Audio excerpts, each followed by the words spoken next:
Good evening, everybody. I am going to talk tonight about Plato's Utopia, as is the chapter in your Russell textbook is called. The theme this week is justice. And the main text, as far as I'm concerned, aside from this, use this more as kind of a background, especially for those who are not familiar with philosophers at all, right? Which is the assumption going in. The main text is Plato's Republic. Well, this is not the cover, but from Plato's complete works here. The Republic is the most important of his works. It's the longest of his works, and it is the most widely read of his works.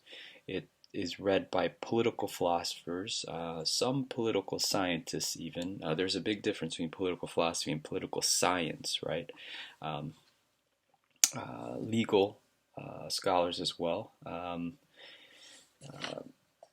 public policy, but of course philosophers, moral philosophers, religious thinkers as well, all read the Republic because it is one of the um, masterpieces of Western civilization, more influential than virtually any book out there, any work out there.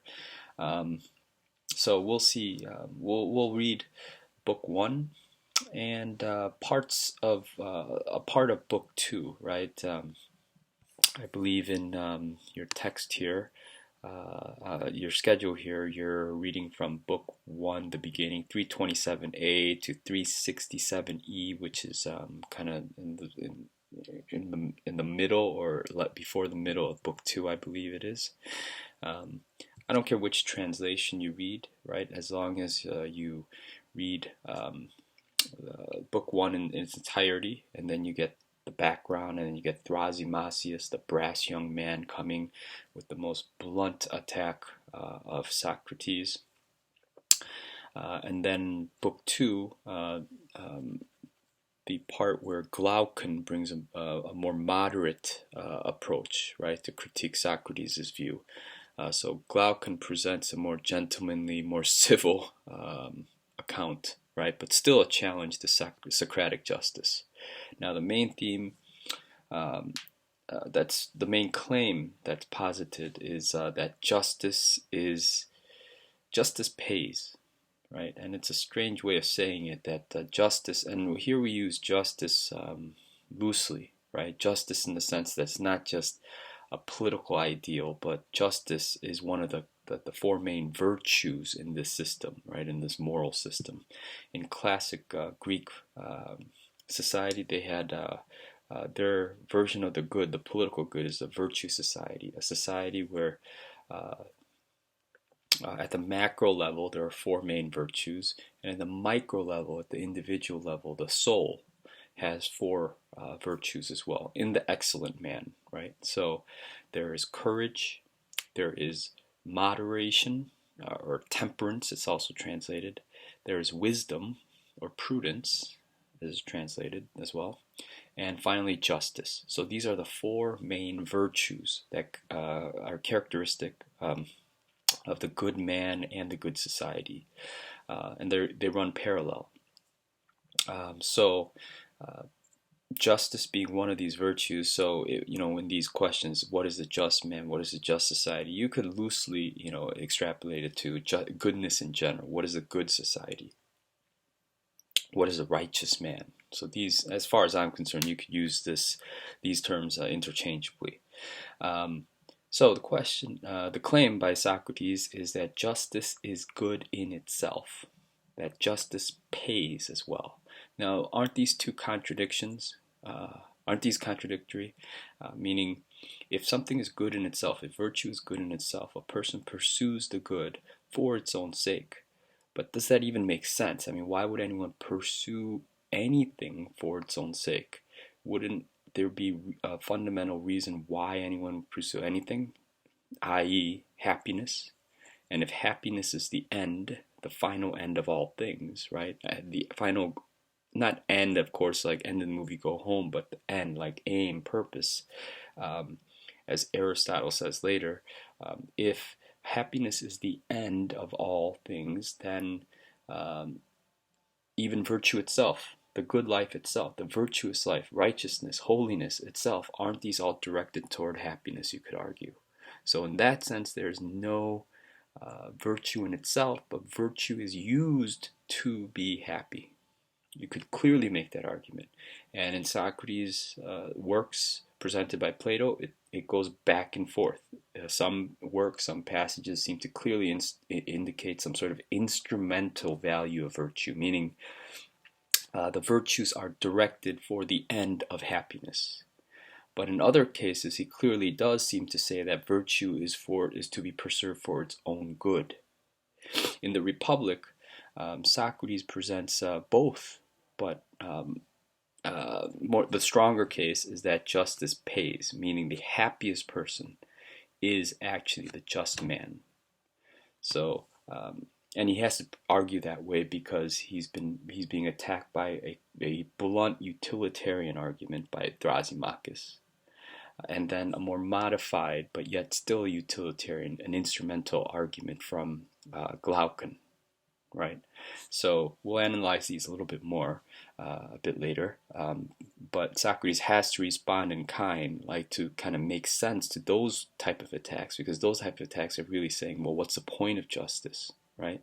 So they already assume that justice for its own sake doesn't really make sense. So to argue at that level to those type of people, Socrates has to present a persuasive case why justice actually pays out better than a sort of cynical use of seeming just, seeming righteous rather than actually being just. Socrates will insist that being just, being virtuous, really is a better yields a better payout than the seeming justice. Okay, so let's begin a little bit with Bertrand Russell's view. Clearly, in that 10-page or so synopsis of Plato's Utopia. Keep in mind he's talking about the Platonic, the Platonic Utopia presenting the entirety of the Republic. We're only reading books 1 and 2, but he's talking about the whole thing. So keep that in mind. If you're really interested in this, I suggest you read the Republic. Right? You will not lose time. In fact, you will gain much, I think, by reading the Republic. For if anything, you could just tell people, "Hey, I read it all. Have you?" Something like that. It sounds impressive. Well, Plato's Utopia, as Bertrand Russell presents it, you clearly get the sense, if you haven't, you're a bad reader, or no, I'm just joking. If you read it, I mean, you're all good readers. If you read this, there's no way that you get the impression that Bertrand Russell is a fan of Plato's system of the good or political system. Clearly, he's critical of it, right? And he points out, in my view, he points out pretty fairly some of the weaknesses, the shortcomings of the Platonic political notion of the good. For one, it's clearly elitist. Now, if elitism were natural, like if it were true based on nature, meaning, there are better persons and there are worse persons, and so therefore, just like in nature, right, there are animals that are fit to be like the alpha chicken. I don't know if that makes any sense, but chickens have the pecking order. The alpha chicken versus the lower one who always gets pecked on, right? It's tempting to think so, in nature anyway. But for human beings, if that were the case, then why would Socrates have to say that there is the need for a noble lie? Or as Bertrand Russell phrases it, a royal lie, right? I think it depends on the translation, of course. Yes, so Plato and Socrates believe that they're hiding a noble lie. And the lie is what? Well, in Russell's interpretation, that there are naturally three levels of humanity. The masses, the common people, and the soldiers, and then finally the guardians, or the political class, right? And in the political class, you could throw in, there's even an elite level within there, the philosophers, the very, very, very few. Um, and Socrates, Plato, and later Aristotle happened to be in that class, right? You could read that cynically as well. Well, that's a coincidence, right? Wink, wink. Or maybe they really do mean it, right? Um, so, uh, so Bertrand Russell is not kind to the Platonic view, right? And secondly, another weakness of this is that, and this goes in line with the previous couple chapters we've been talking about, this form of the good, the strong idea that there really is a true universal right, um, perfect notion of what the good is, what goodness is. Plato assumes this, and that's why he can portray Socrates as winning the argument convincingly against Thrasymachus and Glaucon. But Russell's not the only one. Many, many readers have said, well, Thrasymachus might have actually won the argument, or at least held his own against Socrates, right? Well, why does Russell say this? Because Russell says on pages 117 and 118 of his book here that Plato is convinced that there is the good, and that its nature can be ascertained. So that's the big question. Is there really an ideal notion of goodness? By ideal, we mean universal, one, so that all people could agree, that all reasonable people can ascertain this form of the good, and then this assertion, this acknowledgement of the good, when they know it, when they realize it, that all differences will be settled. It's a rationalist optimist, right? He's a rationalist optimist, right? It's a high order optimism based on rationality, right? That there is this underlying reason to the universe, and that the only disagreements there are between people who are ignorant of this form of the good. That the more people know of this form of the good, that when they ascertain this knowledge, right, that's unquestioned, unfalsifiable, right, that all disputes will be settled because people will just realize that this is true. And Russell does a good job, next page, or a couple pages previous to this, I believe. No, the next page on 118 toward the bottom, where he extends this critique to a comparison between value and science. Science, if two people disagree, once the facts are known, then facts are indisputable, and that settles the argument, right? Or it should anyway. Well, between reasonable persons, right?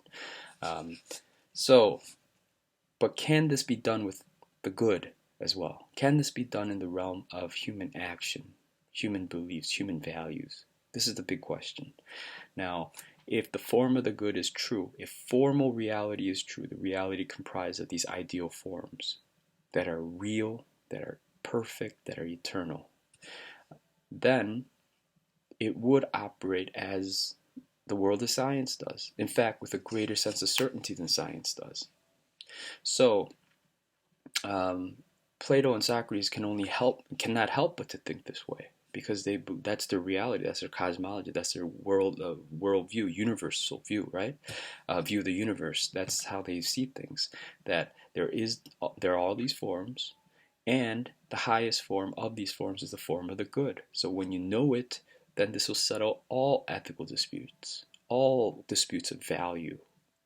So, yeah, I hope that makes sense for some of you, right? So that now you could see kind of the mindset of how Socrates and Plato can say these things in the Republic, and so why Plato can present Socrates as such a definitive victor in these discussions, this heated discussion with Thrasymachus. But yet, once we move away from this kind of strong idealist view of the world, that reality is metaphysical and the physical world is just the world of appearances, right? And perfect reality is in the world of the ideas, transcending material reality, material existence. The further we move from that, then you begin to see, maybe Thrasymachus is actually correct. Maybe Socrates is actually a very naive person, completely unrealistic as to the ways of the world, the ways of the universe, even, because there is no form of the good, right? Not only um, is it the fact that some people may not be able to ascertain this, but these people who claim that there is the form of the good are actually bonkers. They're misled by their naivete or their hope for some sort of rational order when there really is none. So Thrasymachus presents the claim very in a blunt way. Might makes right is the tradition that he's espousing. He didn't come up with it, keep in mind, right? He's not a philosopher. He's what might be called right now a political consultant, even, or a publicist or someone like that, a marketer. I don't know, someone who is very good with words, and by words we mean rhetoric, the skill of talking, the skill of persuasion. Now, Socrates, if you read his dialogues, again and again, he attacks these rhetoricians, what he calls these sophists. And he's using that word ironically, right? Actually, that's where we get the word sophomoric, sophomore, meaning,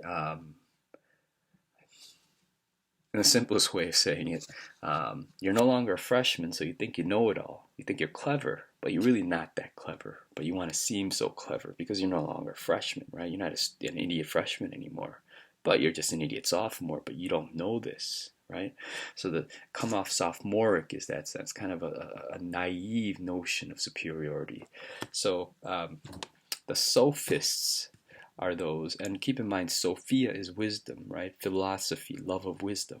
So this is an ironic term here because the sophists are those who talk really well, persuading. They seem like they're wise, but Socrates goes all over Greece, well, Athens, right? All over his society, and he encounters these sophists one by one, and he destroys them. At least the way Plato presents it, right? Excuse me. So the irony between seeming wisdom, being very clever. These people are well known, well paid in their time for being hired guns, hired tongues, so to speak, right? To present a position very well for persuasion. So this is what I meant, that they're kind of modern day political consultants or media specialists who get hired by, let's say, political parties. Next year when Hillary runs, she doesn't go to jail or something like that, or Trump, if he doesn't, I don't know, do Trump-like things, and gets in more trouble. But whoever runs, against each other next year, they will have armies of political consultants, media experts, public image consultants, right? Public relations specialists, all these people behind them. Now, if they're good, then the message that will be given out will be controlled, slick, effective, right? Tested against focus groups and all of this sort of stuff. But we hear it and we are left wondering, well, is that really what this person means, or is it just a packaged product? So this is kind of the beginning of this trend in the West anyway, where we don't really know the difference between political skill, rhetorical skill, and actually political virtue. The difference between rhetorical skill and political virtue. And Socrates is quite offended by this, and for him, obviously, political virtue is what's important. So in other dialogues, and in here as well, but he goes on and on about he is a fool, and he's using this term ironically, that he cannot speak the way the people speak now, that he's inarticulate, he's not smooth, when really that's kind of he's throwing shade at these people, so to speak, right? He's really kind of um, um, subtly poking fun and mocking and critiquing them in a biting way, that these people are so skilled and smooth, but really nothing substantial. And actually, in fact, oftentimes dangerous and immoral things come out of their mouths. Um, Okay, so Thrasymachus says in Book 1, justice is nothing else than the interest of the stronger. There might be no more common sense, cynical view of political life than this. What he means by this, and this is called the might makes right tradition. What the conditions of the right, what we think are right, what's good, what's true, right? These laws, these policies, these traditions and customs of what is right are actually made by those with might, the powerful. So the powerful, in their self-interest to preserve their privileged status, make conditions and laws and policies and customs um, to perpetuate their privilege. Very cynical, of course. So do you mean then that our laws, our moral customs, or even our religions are actually manufactured by those who happen to have been in power at that time? Yes, is what Thrasymachus is saying. And he's saying only fools believe otherwise. You know, the masses, of course, you know, they're fools and they'll be manipulated either way. Um, but he's talking amongst the educated, the wise, the elite. So he's shocked that Socrates would say something so naive when the truth is just so obvious. We, the elite, we, the 1%, we, the natural powers, right, are telling these noble lies and all of this sort of stuff, right? And we are manipulating the masses, and so we actually make the conditions of what's right. Socrates will insist throughout the end of Book 1 and into Book 2, and if you're really reading the Republic after this, you know, up until Book 5, right, this whole notion that justice pays, that the good person, the just person, the good society, the just society, is actually the happiest, the most well-off society person in the end. So that people like you, Thrasymachus, with your cynical use of justice, seeming just when you're not, the cynical use of justice, the cynical use of virtue, actually end up losing in the end. Right? That's Socrates' thesis. And for those who are really interested, I suggest reading up until the end of Book 5 in the Republic, right? You won't get any extra credit, but I mean, for your own good, you'll see how Socrates lays out that argument, right? It's a long one. Okay, so um, that's the kind of the main argument, you know, at least as Thrasymachus is concerned.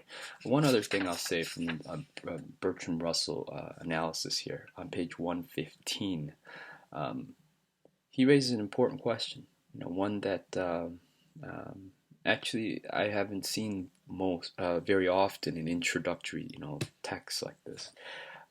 This is actually not an introduction text, introduction to philosophy sort of textbook, a typical one. So I chose this because of its excellent analysis, such as this, right? What will Plato's Republic achieve? Bertrand Russell is a practical man, a practical philosopher, and he's asking the most practical question. I mean, what's the point of the Republic? I mean, what does he want to achieve? So he looks at the result. I mean, he's extrapolating what Socrates is saying and forecasting into what type of people, what type of society it would produce. And reasonably, his conclusions are there will be no art, there will be no science. Art and science as we know it. And, you know, you read this chapter, so you should know the reasons why Socrates bans poetry, bans almost all forms of music except a certain type of music, bans Homer. Homer, ladies and gentlemen. Homer is the great voice of Greek society up until this time. He's the great aesthetic visionary, right? He presents the notion, the Greek tragic notion, the Greek tragic ideal, the um, the highly passionate affairs and actions, right? Wars, even of the gods, right? Beautiful stuff, beautiful and tragic sort of stuff out there, right? Beautiful and ugly. I mean, if you know anything about Greek mythology, you know that the gods weren't innocent, right? You know, a lot of the gods were some of the most horrid beings in all the Western canon. Um, Hence, Socrates doesn't want people to know this. So, censorship, absolutely. Censorship is absolutely essential for his society to come about. Why? Because you can't teach the people, you can't teach the youth that the gods of all people are acting unvirtuously, and that there is a disconnect, a real disconnect. You know, if the gods are doing this, it's, of course, it's even beyond our reality on earth, that there's a real disconnect between the good and the seeming good, right? That the gods can act unvirtuously. So if the gods can act unvirtuously, then what's to stop us from doing so as well? So it's a whitewashed version of what reality should be. And so music as well, right? Because it stirs up the emotions too much, right? You need a proper sense of manly emotion. You don't want men to be like uh, crying at the beauty of some sort of opera. You don't want this sort of stuff. You want manly virtues to be instilled, and you can't have people weeping at concerts and being moved by beautiful compositions and things like this, right? Um, you might be rolling your eyes, but this is really the agenda here, right? So anything that will prevent Platonic society, Socratic society, from being um, strong, honorable, virtuous, just. These qualities are to be trimmed from society. So, in effect, ironically, right, the society that is based on Plato's Republic is a lot like the historical society of Sparta. And why is it ironic? Sparta and Athens had a major beef for a very long time. Spartans had this very stripped down life, very moderate, right? No luxuries, no unnecessary comforts and pleasures. It's a hard life. It's a tough life. I mean, you saw the movie 300. It's a caricature sort of view, but it does really illustrate to the kind of artistic extreme of what a society like that would be. Um, Alpha male everywhere, right? No beta males, nothing like that, right? So Spartans always looked down at the Athenians. They always called them women, and that was no compliment, right? You are effeminate. You are soft. All you do is go around just talking nonsense. I mean, he meant the philosophers, right? You just walk around in your gardens talking nonsense when you should be picking up a sword and training, going off into battle or whatever, right? But Athens lived on. And this is, of course, Socrates speaking and Plato recording it, but the generation after is Aristotle. And Aristotle, an Athenian, actually pissed off a lot of Athenians because um, he criticized Sparta. His comparative analysis is that, well, look where Sparta is now. And by Aristotle's time, Sparta is basically gone. Meaning you people were foolish because all your men rushed off into battle and died.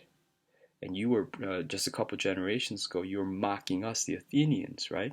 But we were more practical. We didn't rush off into war all the time.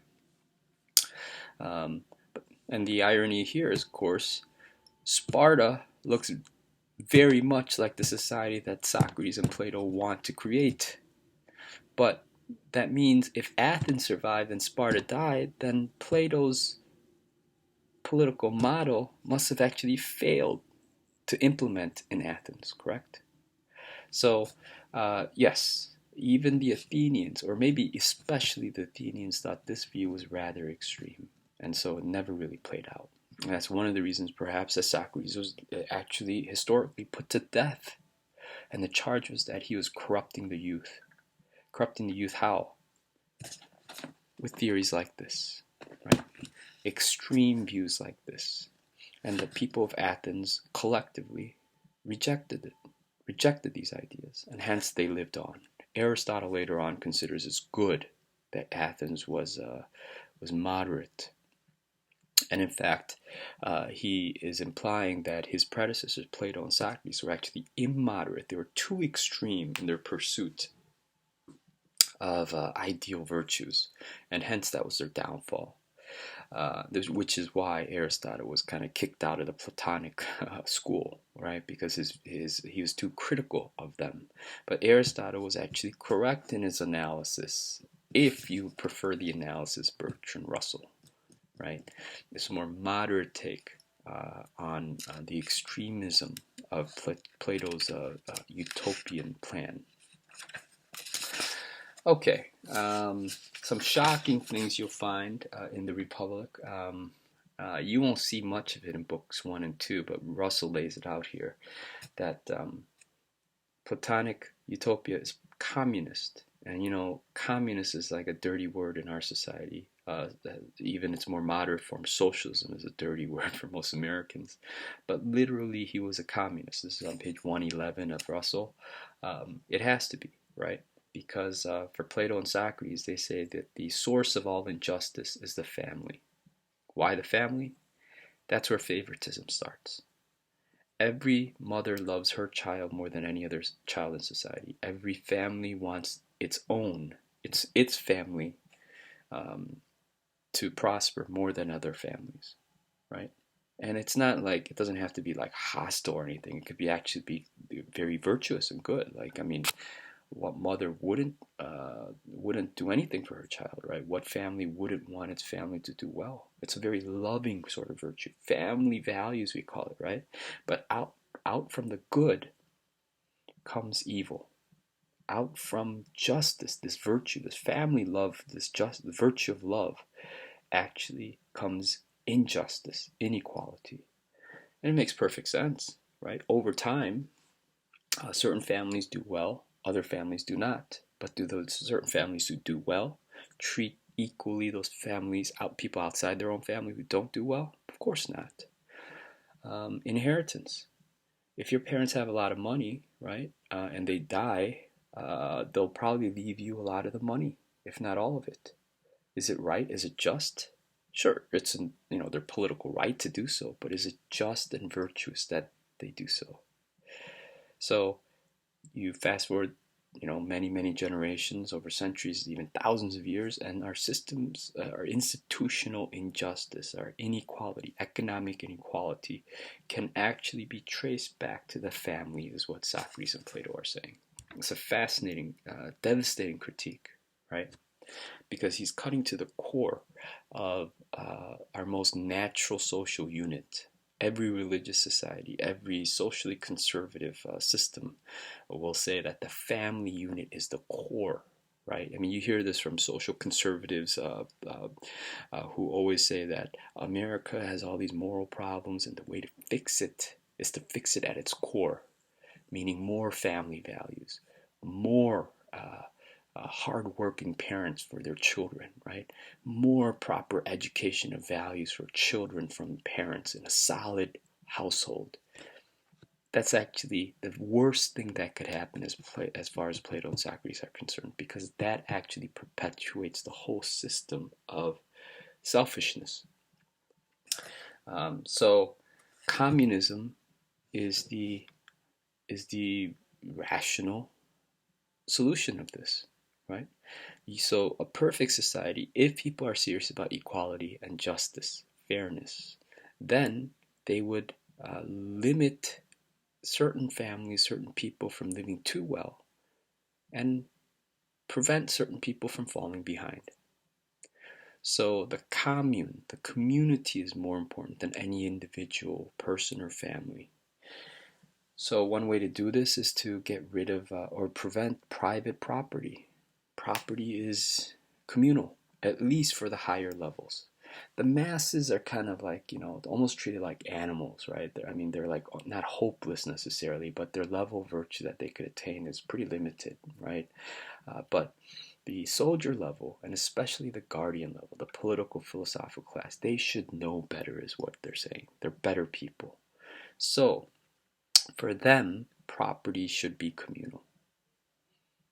Think about this. It's the exact opposite of our time now.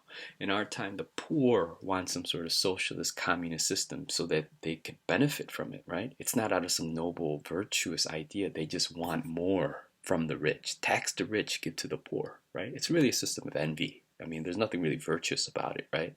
You might have marched and protest at the Occupy Wall Street, good intentions and all this, but it's really out of envy, right? It's not really for some sort of virtuous overhaul, right? You might be the rare person that maybe that's why you went, but for most people, it's because the poor don't like being poor, and they want to tax the rich more. So it's not an original critique of me, but anyone could see this, right? It's a politics of envy here.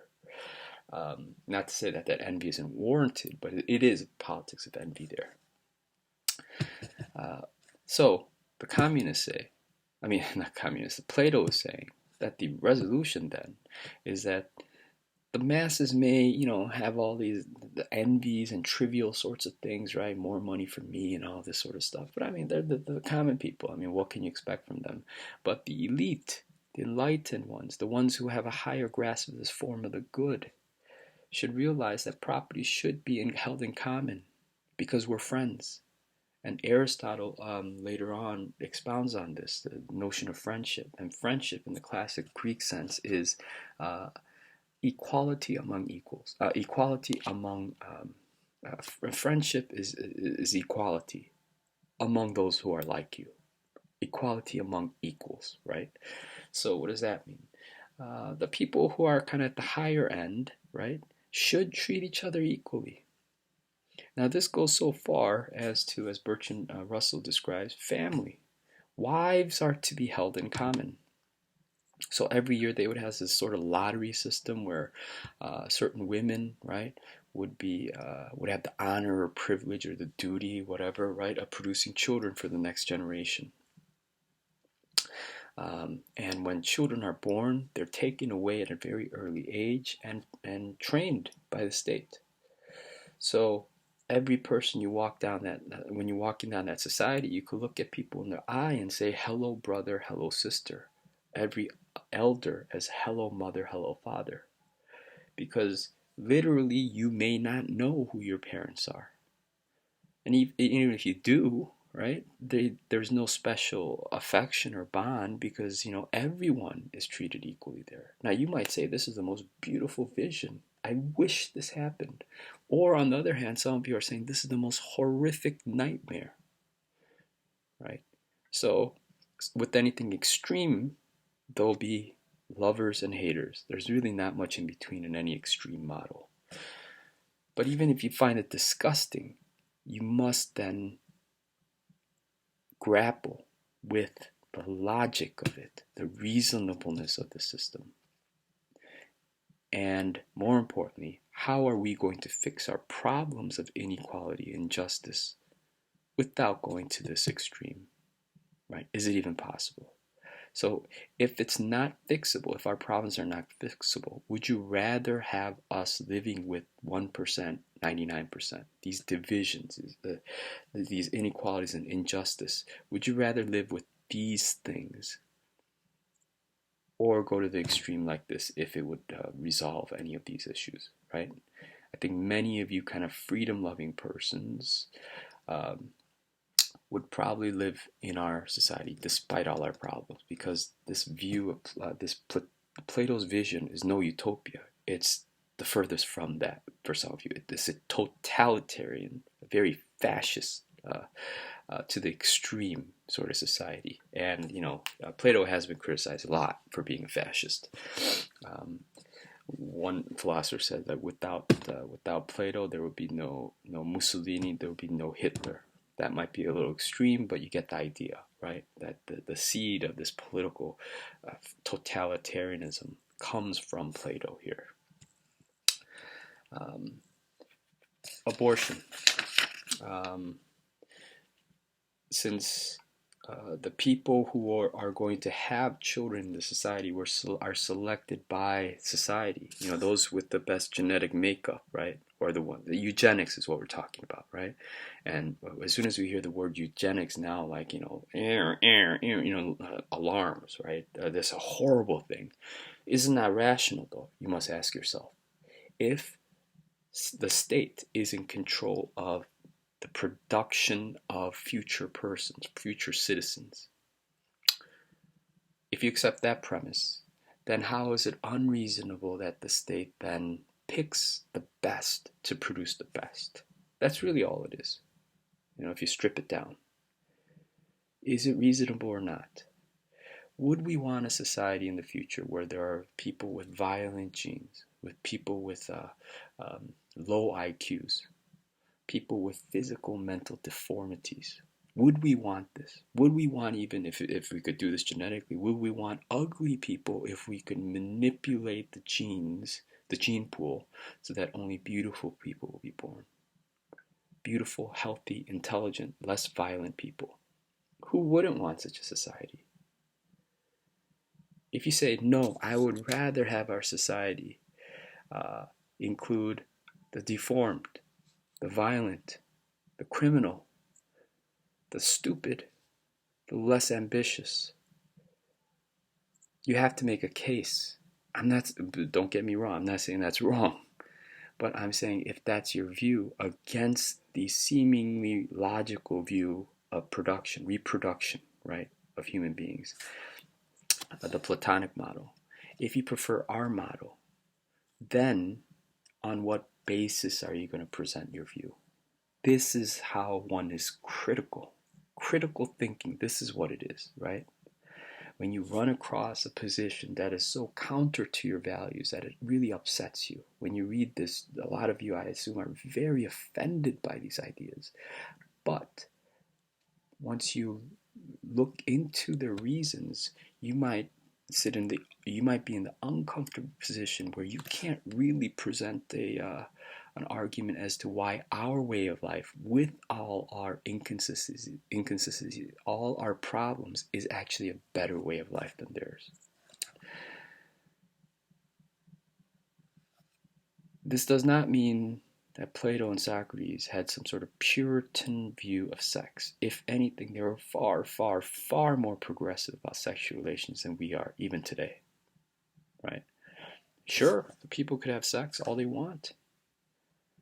But if you produce an unsanctioned child, right, because the state has to allow children to be born, there's an easy remedy for this. They didn't have birth control then, but they had abortion. Do you mean these people were committing abortion all the time? Absolutely. It's compulsory actually, right, is what it says. It's mandated by the state. So if you have a child, you're encouraged to have, if you're allowed to have sex, they're not going to tell you to not have sex, right? There's no abstinence program or anything like this. In fact, sex is good. It's natural. It gives pleasure, they would say.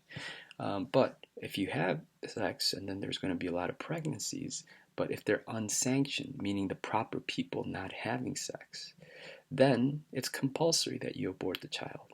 Simple, rational, right? So their worldview is very, very different from ours. Now, you might say this is just horrible, horrible morality, right? And so repressive, so primitive, so sexist and elitist. Actually, flip over to the previous page, 111. There are some very, very forward-looking, progressive ideals that Plato is advancing. And remember, he's doing this like 2,400 years ago. And so progressive are they in some areas, some aspects, that they actually are more progressive than our system today. And this is shocking. It should be, right? The treatment of women. Women are equal in this ideal society, in the sense that certain women are equipped by nature to be philosophical or meant to rule politically, right? So education for girls and boys is to be the same. Also, uh, what else is there? Yes, and some women are warlike. You have like, I don't know, Ronda Rousey's back then, right? They would make good soldiers. So they should go under the same sort of physical training, gymnastics as they called it, right? So education and opportunity fill these elite roles. They are just going to let nature take its course. So some women are equipped intellectually to be philosophers or politicians, and some are equipped physically to be warriors. So then we should train them as such. The society would actually be at a loss to not train them as such. So it's very progressive in this sense, right? So um,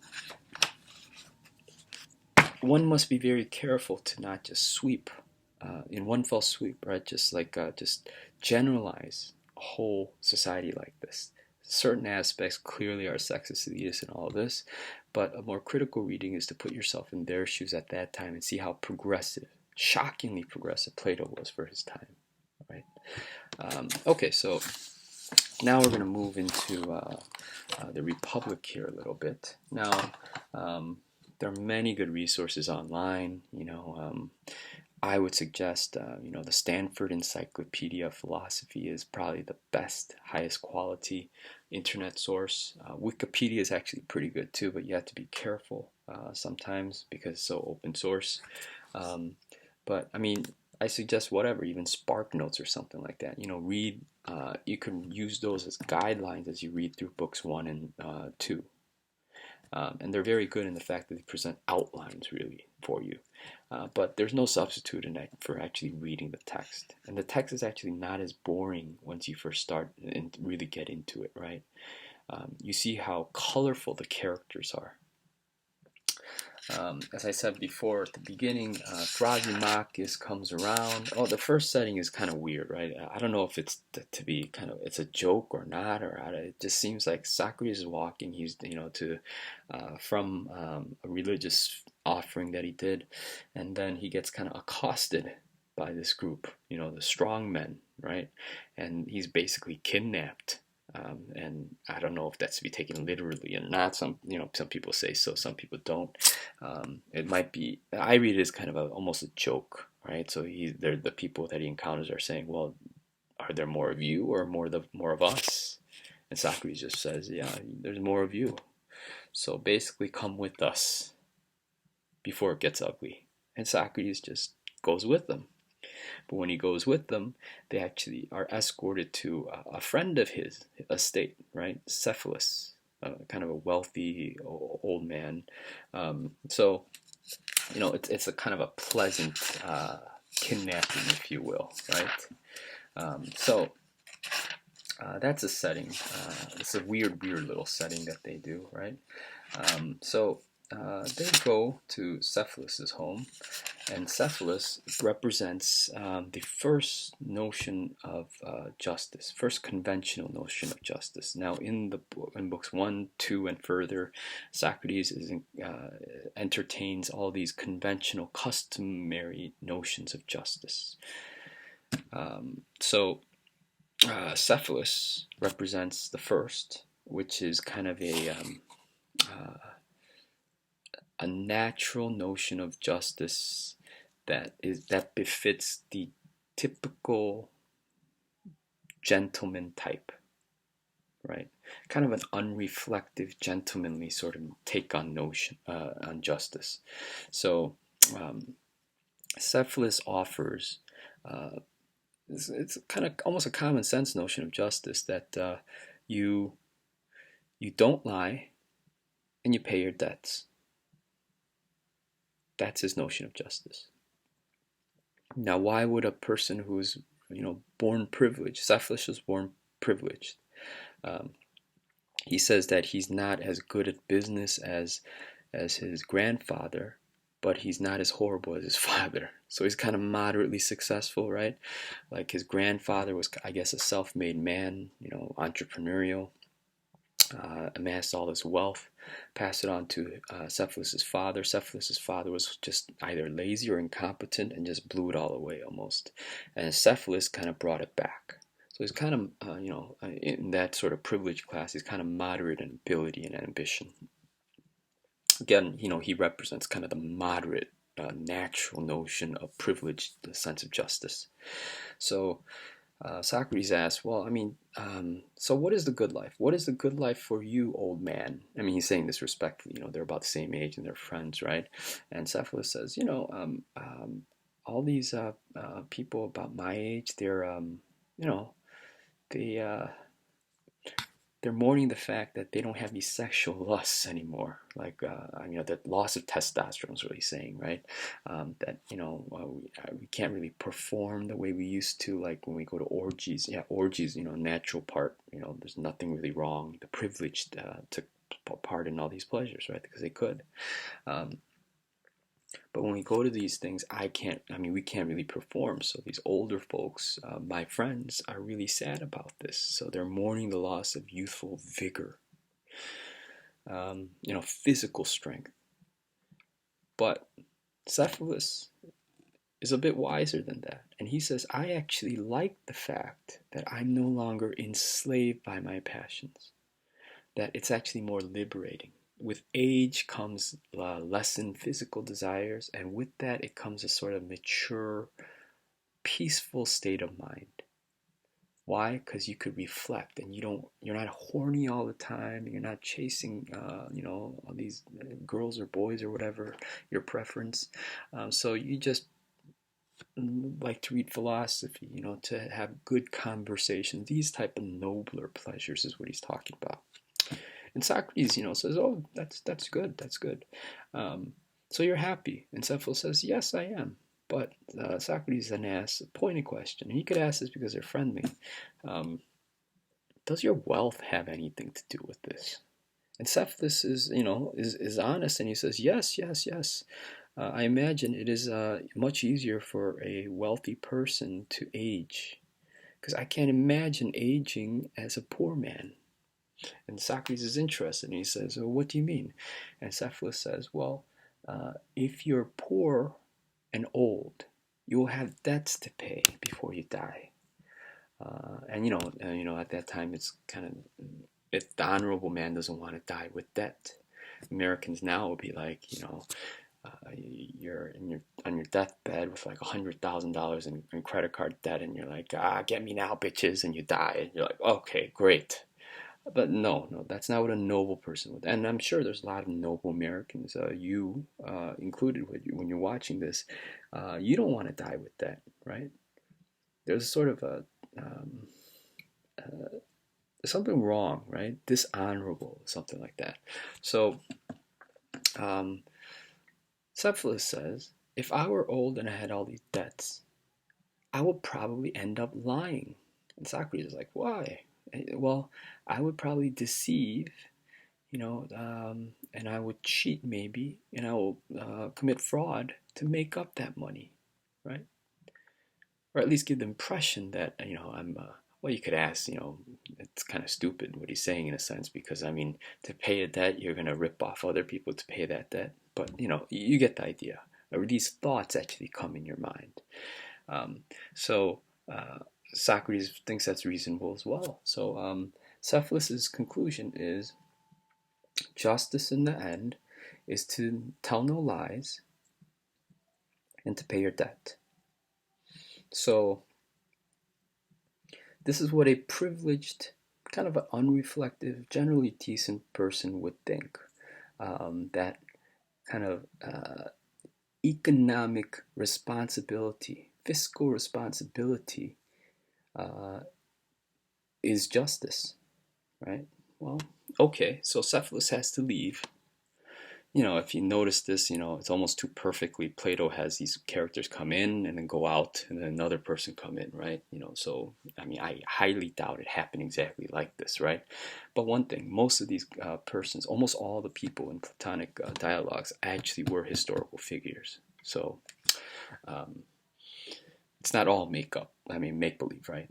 So excuse me. So Cephalus leaves, and then we are presented with Polemachus, and then so on. You can read further and further, but the real bombshell, the real interesting fellow, is Thrasymachus when he enters the picture. Thrasymachus is a highly compensated, highly sought out technician, and by technician I mean the technique of talking, of persuasion, right? Use of verbal skill, rhetorical skill, to persuade the public, right? So he's listening to all this, and he's had enough. So he just blurts out, "Socrates, you're full of crap." Essentially, that's what he says. He's very rude because he doesn't see the point of beating around the bush. In fact, he's offended that Socrates would go on with all this crap, right? So he gets to the point, and he calls out Socrates in typical Thrasymachus fashion, right? On, of course, it's not the right page, but 348 D and E, right? This is a choice little passage. 38 D and E. So Socrates goes back and forth to Thrasymachus, and Socrates is trying to trick him, right? But Thrasymachus is pretty slick. So Socrates asks, "Then you call being unjust, being low-minded?" And Thrasymachus replies, "No, I call it good judgment." Notice this. He's admitting that being unjust is actually good judgment. So you consider unjust people then, Thrasymachus, to be clever and good? Yes, those who are completely unjust, who can bring cities and whole communities under their power. Perhaps you think I mean pickpockets? So he's saying, I'm not talking about little stuff, man. I'm talking like the truly clever people are the ones who can use unjust means to rule cities. The clever people who can manipulate communities under their power. Not that such crimes aren't profitable if they're not found out, but they aren't worth mentioning by comparison to what I'm talking about, meaning pickpockets, like ripping off people here and there. That's not that they're not profitable, but they're not even worth what I'm talking about. What I'm talking about is the institutional manipulation of the public under the guise of justice.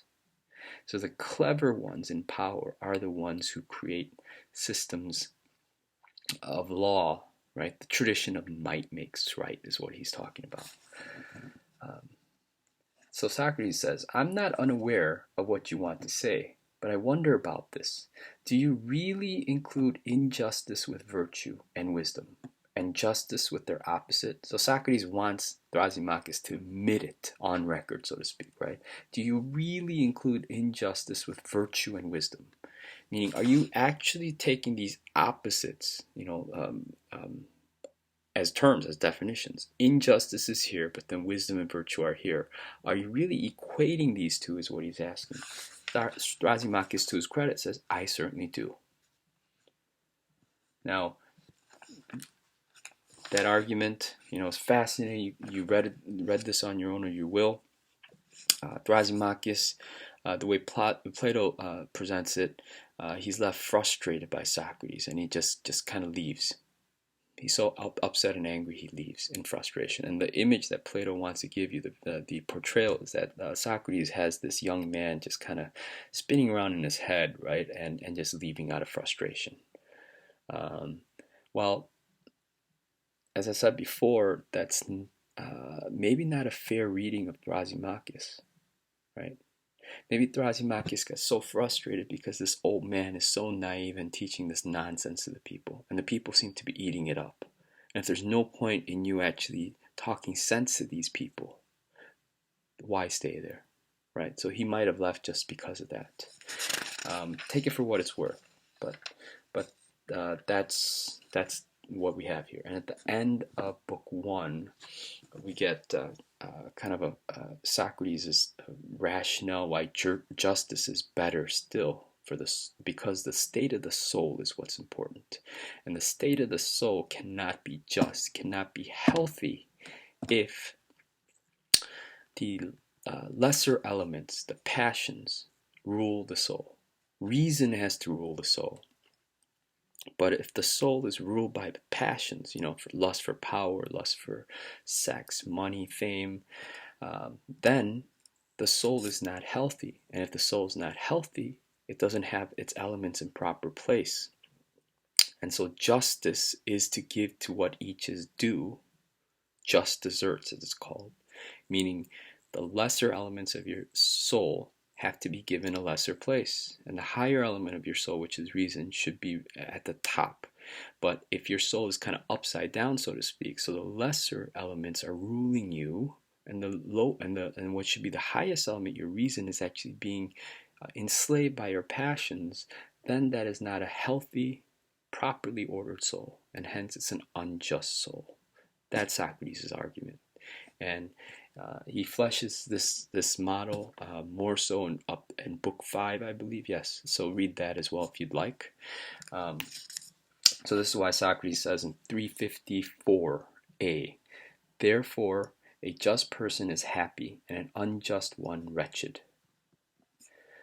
Now, of course, these translations might be a little bit different, right? So, don't look for an exact word for word, but you know what I'm talking about, right? And so he says, and so Thrasymachus, injustice is never more profitable than justice. Socrates insists on this. Thrasymachus leaves.